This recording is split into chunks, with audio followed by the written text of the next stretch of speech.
Olá, assombrados! Eu sou a Ana Paula e vou contar um relato para vocês neste tipo ao vivo de hoje. Aí, tudo bem? Espero que sim, que esteja tudo bem. Para quem não conhece, nós somos o canal Assombrado, temos vídeos todos os dias no canal. Nas noites de segunda a quinta-feira tem relato ao vivo entre 10 e 11 horas da noite. Na sexta-feira, às 10 da noite, tem um tipo ao vivo para vocês. No sábado, às 8 da noite, tem coletânea de relatos. No domingo, às 8 da noite, tem coletânea temática de relatos. Todos os dias, às 11 da manhã, tem relato também, tem tipo ao vivo para vocês. De segunda a sexta, meio-dia e meia, tem Almanaque Assombrado com o Matheus ao vivo, tá? E tem os conteúdos extras, que são exclusivos para membros do canal. E atualmente estamos com 2 fixos, que são os ao vivo extras. Então, de segunda-feira, depois da live normal, tem uma live extra somente para os membros.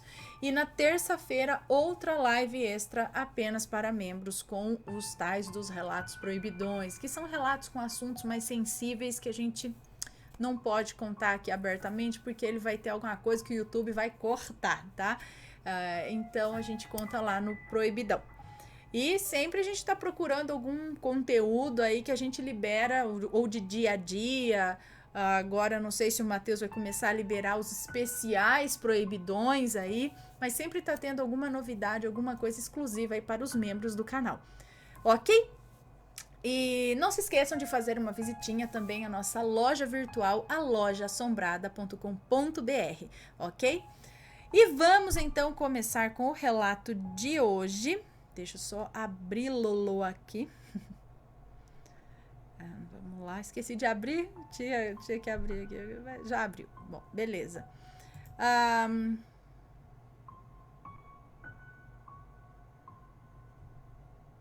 Ok. O relato então é este. Eu coloquei aqui, tá certinho? Isso, seria um presente de Iemanjá? Seriam presentes de Iemanjá? Olá, Ana e assombrados, como vão? Eu sou uma grande fã do canal e acompanho os relatos sempre que posso. É uma moça que nos conta. Desta vez, decidi tentar mandar o meu relato, dentre várias histórias que possuo com o sobrenatural. Mandar um relato, né? Um relato meu. Todos os nomes de pessoas e locais foram ocultados ou trocados para que você possa ler sem preocupação. Muito obrigada. E envio em anexo ao e-mail a foto que comprova a veracidade deste relato. Vou mostrar depois para vocês. Começando agora o relato, meu nome é Fulana, tenho 25 anos e sou moradora do interior paulista. Antes de ir para a história em si, vou fazer uma pequena introdução que é muito importante para o entendimento de tudo que eu vou contar. Bom, inicio dizendo que 2020 não foi um ano muito fácil na minha vida e no das pessoas envolvidas nessa história. Em fevereiro, deixei a casa dos meus pais devido a problemas com a minha mãe, que não era lá a melhor pessoa do mundo comigo. Mas não chega a ser uma maledite em minha vida também. Eu vim morar com o meu noivo, Arthur, na casa dos meus sogros, que são pessoas boas, mas daquele tipo que você tem que pisar em ovos e ter muita paciência para lidar. O clima aqui também é bem tenso. Durante a quarentena, meu noivo e eu tivemos que conviver com o casamento desarmonioso dos meus sogros, que vivem brigando por qualquer coisa. E não é apenas discussão de casal que logo passa, não, mas sim brigas de verdade, onde o respeito já não existe mais. E muitas dessas raivas que eles acabam acumulando descontam no meu noivo. E nem preciso dizer que não demorou muito para que eu acabasse nutrindo sentimentos ruins em relação aos meus sogros. Sogros, não sei. Chegou o fim do ano e com ele um sentimento de que precisávamos mudar de vida. Foi então que decidimos nos mudar para um sítio. Pesquisamos em sites de imóveis e vimos que as cidades perto da fronteira do Paraná, se encaixavam melhor com os nossos planos e com o nosso orçamento. Na primeira visita, fomos minha sogra, meu noivo e eu. Não, fomos minha sogra, meu noivo, um amigo e eu e um amigo em comum da família. É eu doidando aqui. Deixando meu sogro cuidando da minha cunhada de 8 anos. Foi uma viagem muito maçante e, para variar, chegamos de madrugada na cidade, o que nos obrigou a dormir dentro do carro, em um estacionamento de mercadinho. Digo que foi Deus que nos protegeu naquela madrugada, viu? Pois depois descobrimos que a cidade tem altos índices de criminalidade. Acabamos que não achamos a propriedade perfeita. A única coisa que compensou na viagem foi a praia, que fica a 1 hora da região que selecionamos. Desde o primeiro instante que eu coloquei os meus pés naquele lugar, eu senti uma energia muito boa, muito boa. Era como se eu fosse abraçada de uma maneira calorosa e fosse muito bem recebida por essa força lá. Guarde essa informação.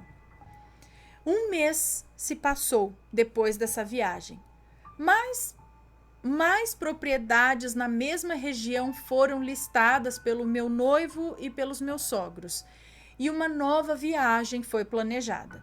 Mas dessa vez, quem ia ficar era eu, pois o nosso cachorro adoeceu e ninguém aqui confia no meu sogro para cuidar dos animais. Acredite que ele não é o tipo que liga muito para animais. Eu fiquei um tanto chateada, né? Pois me pareceu que estavam me dando as costas, sabe? Nesse dia eu briguei com meu noivo feio. Ana, às vezes eu esqueço que sou um tipo de pessoa que tem muita energia e que eu atraio as coisas com facilidade. Pois bem, no dia em que eles foram, eu estava muito chateada por não poder ir. Mas horas depois eles voltaram, porque o nosso carro estava ruim e eles iam alugar em uma cidade próxima daqui. Porém, mesmo com tudo pronto para seguir em frente, eles não conseguiram ir e tiveram que voltar no mesmo dia. Eu me arrependo muito de ter desejado a volta deles, porque eu paguei por isso de certa forma depois. Minha sogra ficou muito frustrada e isso fez com que ela ficasse mais difícil de lidar do que já costuma ser. Ela não levantava da cama. Ela ficou com uma dor nas costas que a deixou 15 dias de atestado. Quem cuida de tudo aqui em casa é o meu noivo e eu. Ela apenas chega do serviço, faz a janta, mas nem isso ela estava fazendo mais, porque não tinha Cristo que tirava ela da cama. E se ela saía da cama era para reclamar que ninguém ajudava ela em nada e xingar todo mundo e tudo e todos. E o mau humor do meu sogro também estava infernal, no ponto de que não podia olhar para a cara da esposa e do meu noivo, que ele já xingava e praguejava coisas pesadas. A coisa ficou tão tensa que começou a surgir uma pulga atrás da minha orelha. Eu sou sensitiva, sabe? E quando um sensitivo fica com essa sensação, é porque tem algo de errado no ar. Às vezes não fica claro logo de primeira, mas é certo. Eu ficava observando tudo: as brigas, ofensas, reclamações sem fundamento, cobranças excessivas. E eu ficava um tanto receosa sobre os meus sogros. O plano de comprar um sítio era justamente um que tivesse 2 casas na propriedade, sendo uma para mim e para o meu noivo, para podermos finalmente tocar nossas vidas. Comprar um sítio era justamente um que tivesse 2 casas na propriedade, sendo uma para mim e meu noivo. Era para os sogros morarem em uma e você e o seu noivo em outra, é isso? Casa. Mas justamente para a gente poder tocar nossa vida, né? Mas eu, vendo tudo aquilo, comecei a questionar se aquilo realmente era uma boa escolha, pois abandonar um lugar onde você tem familiares e amigos, a quem você pode pedir socorro a qualquer momento, para viver no meio do mato, vizinho de duas pessoas que jogavam as responsabilidades deles nas costas dos outros e que falavam que me amavam, mas que nas atitudes não mostravam isso? Isso não parecia ser muito sábio. Então a minha vontade de me mudar foi diminuindo, até sumir. Eu tive incontáveis crises de ansiedade. Meu noivo a cada dia mais infeliz e meus sogros cada vez mais exigentes e caóticos. Aquilo estava deixando tudo insuportável. Eu cheguei a implorar para o meu noivo para mudar de ideia, deixar os pais dele irem embora e a gente ser feliz. Mas ele é um homem muito apegado à família e a todo momento ele me pedia para ter fé que tudo ia dar certo. Muitas águas rolaram debaixo da ponte. Minha mágoa e raiva dos meus sogros estava começando a afetar o meu relacionamento. E então, depois de um mês infernal, uma nova tentativa de viagem ia ser feita. No mesmo esquema, eu ficava e eles iam. Mesmo querendo voltar para aquela praia e sentir aquela sensação boa de novo, eu escolhi ficar, pois eu estava precisando de paz. No primeiro dia, eu me questionei muito se estava fazendo a escolha certa, se eu deveria terminar o meu noivado e deixar o meu noivo seguir a vida dele, ou acreditar na história do sítio e da família feliz. E então veio a pior hora desse dia, a madrugada. Eu tive uma crise de ansiedade que me fez cair em um pranto que durou por horas. Eu lembrei de um relato contado aqui no canal, onde a moça contou que se encontrou com Deus. Nesse relato foi citado o provérbio bíblico: aqueles que me procuram na madrugada me encontrarão. E eu procurei por Deus. Eu abri meu Instagram depois e assim que o fiz, veio logo essa mensagem: os dias de dificuldade passarão, as dores, as aflições, os medos, tudo passará. Só restará a experiência adquirida através dos desafios, dos erros e dos acertos. Todo o aprendizado será válido na construção do seu futuro. Segue fazendo o melhor que você conseguir. Obstáculos vão surgir aos montes durante a jornada, mas você é forte e irá conseguir atravessar os momentos difíceis com fé e sabedoria. Deus está ao seu lado. Sabe quando você abre a rede social e a primeira coisa que você vê prende muito a sua atenção? Foi mais ou menos isso. E eu senti, naquela hora, que Deus estava do meu lado. E então eu vi que eu estava fazendo tudo errado. Que ter raiva de duas pessoas,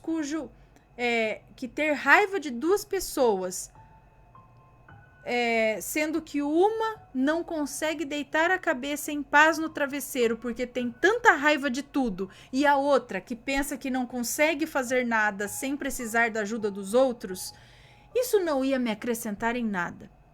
Eu vi que eu estava gastando minhas energias e estragando tudo com coisas que eu não consigo controlar. Então eu me arrependi, pedi perdão para o mundo e dando o meu perdão em troca também. Também entregando o meu futuro nas mãos de Deus e pedindo ajuda para ser uma pessoa melhor. Na madrugada seguinte, meu noivo retornou da viagem com a família dele.